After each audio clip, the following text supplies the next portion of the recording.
1930च्या दशकात एक गाडी थांबते एका छोट्याशा गावात, रावळगाव. नाशिक जिल्ह्यातील या गावाचं नाव आजही लाखो लोकांच्या आठवणीत आहे, कारण इथूनच जन्माला आलं भारताचं सगळ्यात लोकप्रिय आणि नॉस्टॅल्जिक पान पसंद. ही सुरुवात झाली होती उद्योजक सेठ वालचंद हीराचंद यांच्या एका ट्रेन प्रवासात. त्यांनी रावळगावचं कोरडं बिघडलेलं जमीन पाहिलं आणि तिथेच भविष्य पाहिलं. त्यांनी तब्बल 1500 एकर जमीन विकत घेतली आणि 1933 साली रावळगाव शुगर फार्मची स्थापना केली. साखर कारखान्याबरोबरच त्यांनी स्थानिकांना रोजगार दिला, शेतकऱ्यांना साथ दिली आणि गावात विकासाला चालना दिली. 1942 पासून गोड टॉफ्यांचा व्यवसाय सुरू झाला.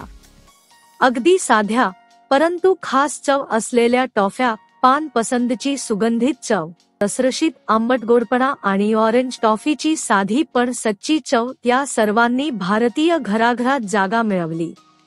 शाळेतील टिफिनमध्ये, परीक्षेनंतरच्या बक्षिसात, लग्नाच्या पंक्तीत या टॉफ्या सगळीकडे होत्या.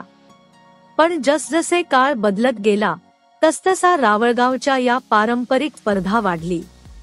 मोठ्या मल्टीनॅशनल कंपन्यांनी बाजार व्यापायला सुरुवात केली. उत्पादन खर्च वाढला, मार्केटिंगची गरज वाढली आणि हळूहळू या ब्रँडची झळाळी कमी होऊ लागली. तरीही पान पसंद आणि गो मूडसारख्या टॉफ्यांची जागा कोण घेऊ शकले नाही.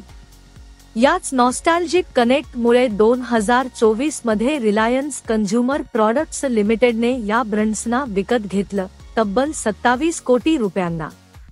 त्यांनी रावळगावच्या टॉफ्यांचे सर्व ट्रेडमार्क, रेसिपीज आणि बौद्धिक मालमत्ता आपल्या ताब्यात घेतली.